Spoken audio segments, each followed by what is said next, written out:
When you're in the water, it's all about respect. You feel so small compared to these massive skyscrapers.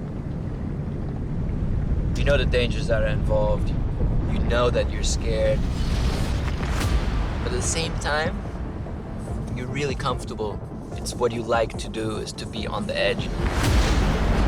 Nick Van Rupp swooping in, making it look easy. A huge wave, and Nick is absolutely attacking it. That is epic! A killer run by Nick Van Rupp.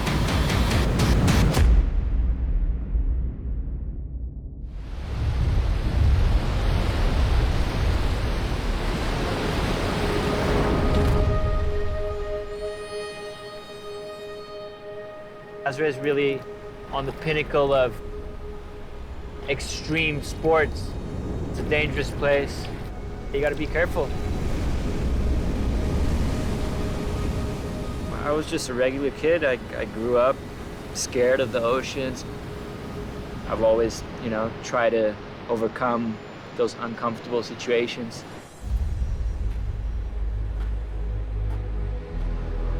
I still hate being underwater. Funny enough, it's my job, when things go wrong, you're underwater for a long time, you're getting pounded by tons of water. That's the more uncomfortable side of it. Chasing big slabs, big waves. That's what makes me the most happy. Nazaré, we actually got the best swell of the season coming in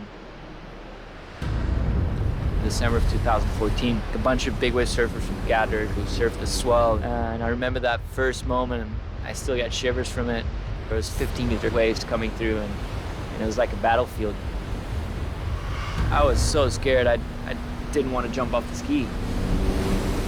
After like an hour or two, I ended up paddling out, caught a couple waves, and it's amazing. I get to push my limits every day and face some monsters, and biggest challenge in surfing. My house is facing the mountain, but I can still feel and hear the ocean. I'm gonna be riding this board or a similar board next couple of days. It's on. This is a good sign. When you can hear the ocean from my house, it only means one thing. It's big. So let's get out there. It's really special that I was able to find my passion so early on. My parents relocated to closer to the beach, and they gave me a boogie board. And that's how it started, And then I surfed all summer, and I won my first contest in the first season. He was spending like 12, 14 hours every day in the water. When he was 13 years old, he went to Tahiti by himself for the World Championship. Ever since then, he has been traveling. He has been very successful. I think we as parents are very lucky. I took him out the first time to Nazaré, and I was up on the light tower, and as the wave was coming in, I was scared. Just a huge mountain coming up. It's a harrowing experience. I obviously really love to paddle at Nazaré and surfing big waves, but I also love getting barreled. I want to be in that danger spot inside of the barrel where the thing can just land on you and break your neck, or, make the best barrel of your life.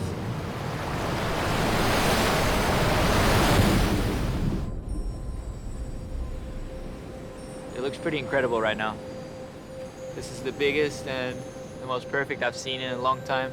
For so many years, we're constantly chasing swells in the hope for days like this. And to show up and it's actually doing it in front of your house, it's incredible, I feel like in Nazaré, you're always trying to run away from the wave. And here you want to be inside of it. It gives you the opportunity to really ride and feel the power of the bull. Oh, whoa!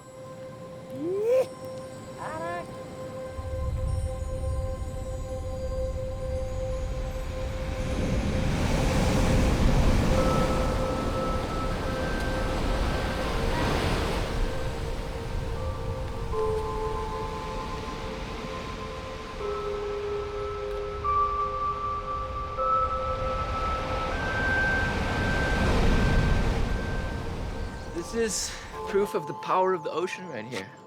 Clean snap, first wave. Always feel real bad when I snap a board because there's so much work that goes into making one of these. It takes a month. It's really ungrateful when you snap it first time. Nick shaped this one, and Nick is, you know, he's a pearl. Nick is a pearl.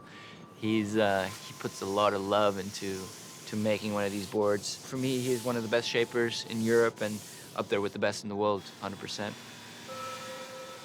I made a model for Nick Lau. His model is called the Wild-Eyed Kid, because I could never get him in my shaping room. It's always a fast-paced one with Nick Lau, you know.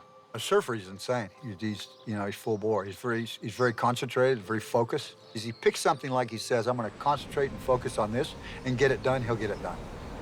You know, and he's not, you know, it's pretty rare that you're gonna see him paddle for something to pull back on it, you know? I think he'd rather go over the falls and get majorly throttled than actually, you know, pull his nose out.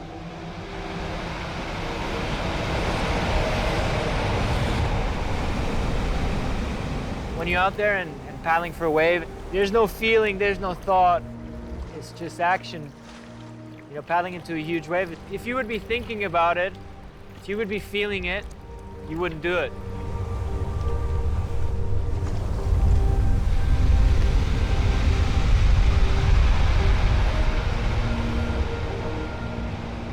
Our training, it's not about how long you hold your breath. It's holding your breath the same way we hold when we have a heavy wipeout, which is without air. And it's a reality check, you know, it puts you right in your place.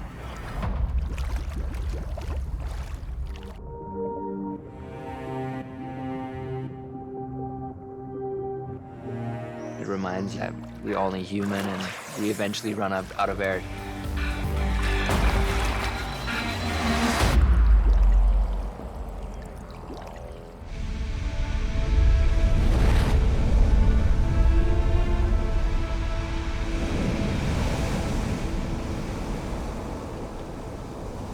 Let's hope today is the day, man. Looks like we're gonna get one of the biggest swells of the season at Nazare. Nazare is a scary beast. It's definitely the biggest wave in the world. When you're out there, it's just a crazy perspective. You don't want to mess up. It's a really thin line, you know, and it's definitely a big help having a guy like Sergio, you know, double checking. He's got to be able to pick you up in these situations where most of the guys wouldn't pick you up.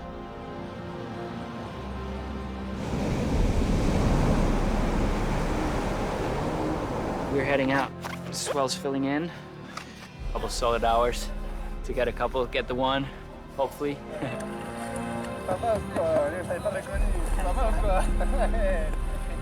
Saying the waves are huge. Really dangerous. All the jet skis got beached just now. Ele foi buscar o quê? Parece que estou indo. Yeah, we're just gonna jump the board here. It's not paddle anymore.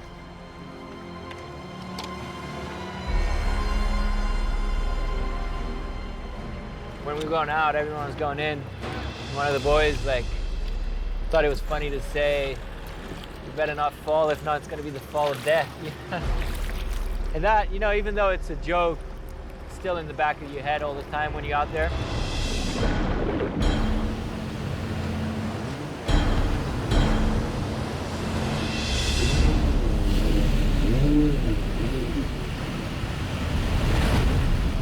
It's about surviving, you know?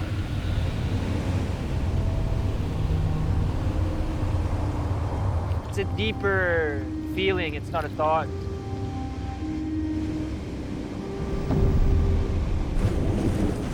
It feels very, very human, you feel alive.